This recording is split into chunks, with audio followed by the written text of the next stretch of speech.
Hello प्यारे बच्चों, आज हम क्लास 10th की प्रश्नावली 4.4 का क्वेश्चन नंबर 1 कंप्लीट करेंगे।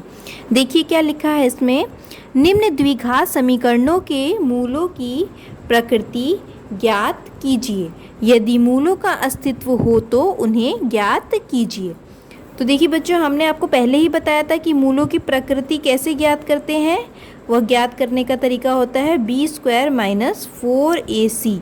अगर ये 0 के से बड़ा आता है या फिर 0 के बराबर आता है तो जो मूल होते हैं वो वास्तविक होते हैं, और अगर ये 0 से छोटा आएगा तो मूल अवास्तविक होंगे, यानी कि वो मूल निकाले नहीं जा सकते हैं, वास्तविक संख्याएं नहीं होंगी। ठीक है, तो अगर 0 से बड़ा आता है और 0 के बराबर आता है तो ही हम आगे उसके मूल निकालेंगे। तो इसको करते हैं b² - 4ac, इसको कंपेयर करते हैं इससे ax² + bx + c बराबर 0। अब देखिए यहाँ ax² है तो a क्या है, यहाँ पे a है 2, b क्या है, b है -3, और c क्या है, c है 5। अब इसमें रख के देखते हैं b² - 4ac में। b² - 4ac को क्या बोलते हैं, d बोलते हैं ना। d का क्या मतलब होता है, d का मतलब होता है विविक्तकर, विवेचक या डिस्क्रिमिनेंट, ये होता है d। तो d बराबर b² - 4ac निकालते हैं, d बराबर b²। तो b² क्या है, देखिए b का स्क्वायर यानी कि -3 का स्क्वायर 9 -4 × a यानी कि 2 × c यानी कि 5। तो ये हो जाएगा 9 - 4 2 8 8 5 40। तो 9 - 40 - 31 जो कि है एक ऋणात्मक संख्या जो कि 0 से छोटी है। इसका मतलब इसके जो मूल हैं वह अवास्तविक है, निकाले नहीं जा सकते हैं, तो इसको हम आगे सॉल्व नहीं करेंगे।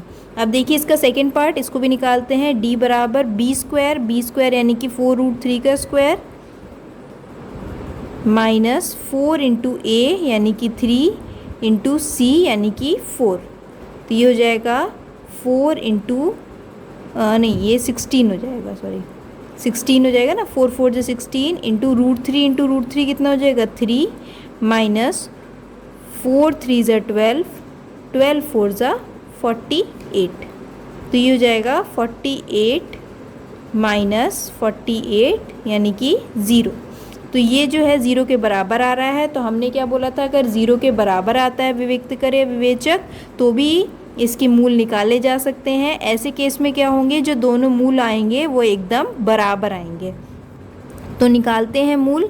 मूल निकालने का क्या तरीका होता है, मूल निकालने के 3 तरीके होते हैं। हम किसी भी तरीके से निकाल सकते हैं, गुणनखंड विधि से, या फिर पूर्ण वर्ग बनाने वाली विधि से, या फिर द्विघात जो फॉर्मूला होता है उसके द्वारा। ठीक है, द्विघाती सूत्र द्वारा। तो इसको निकालते हैं, चलिए द्विघाती सूत्र द्वारा। तो द्विघाती सूत्र क्या होता है, x बराबर -b ± √b² - 4ac upon 2a। तो ये हो जाएगा x बराबर -b यानी कि -4√3 ± √b² - 4ac। तो ये देखिए बच्चों, ये जो हमने निकाला था ये b² - 4ac ही है, फिर भी हम इसको लिख देते हैं। तो 4√3 का स्क्वायर -4 × a यानी कि 3 × c यानी कि 4। अब आप कह रहे होंगे यहाँ माइनस क्यों नहीं लगाया हमने, यहाँ तो ये माइनस है। अब यहाँ पे आप माइनस लगाएं या ना लगाएं, ये इसका वर्ग हो जाएगा तो ये अपने आप ही माइनस हट जाएगा, तो इसको हमने माइनस नहीं लगाया है यहाँ पे। ठीक है, अपॉन 2 × a क्या है, देखिए 3। तो ये हो जाएगा माइनस माइनस प्लस हो जाएगा 4√3 प्लस माइनस, ये जो थी ये हमने पूरा यहाँ निकाला था, कितना आया था ये आया था √, मतलब यहाँ पे ये 0 आया था तो यानी कि √0 होगा। तो 0 तक का तो कोई मतलब नहीं होता है, इसको ऐसे ही रख देते हैं। 2 3 हो जाएगा 6। तो इसको हम लिख सकते हैं 4√3 अपॉन 6, वो भी आगे लिखेंगे +- 0।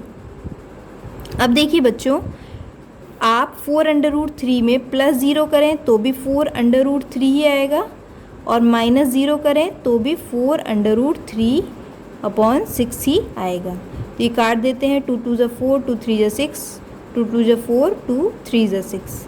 तो ये हो जाएगा हमारे पास 2√3/3, और दूसरा भी हो जाएगा 2√3/3। ये दोनों जो है मूल आ गए, एकदम सेम मूल आएंगे, क्योंकि b² - 4ac है वह 0 के बराबर आया था।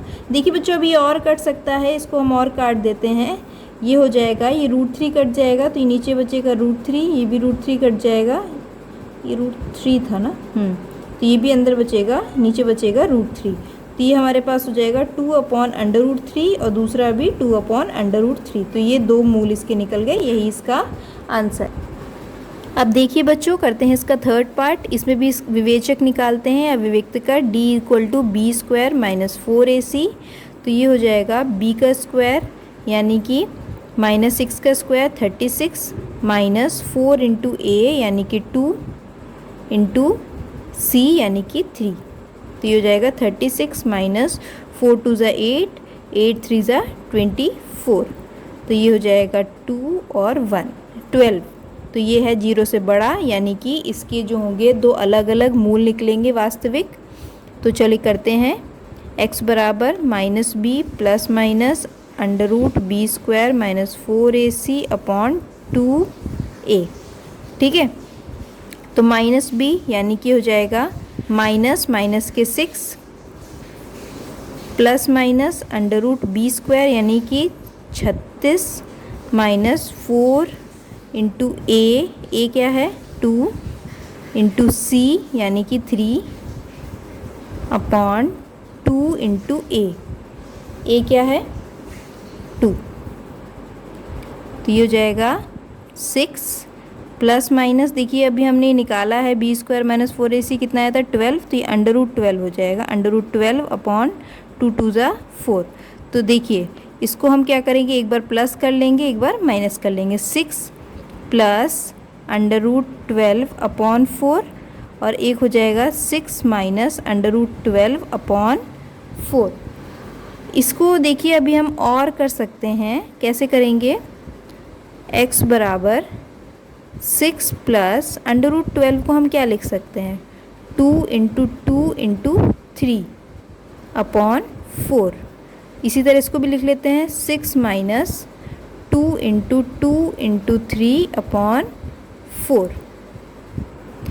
तो देखिए ये जो 2 × 2 है, इसमें से एक 2 बाहर आ जाएगा, पेयर बन गया ना।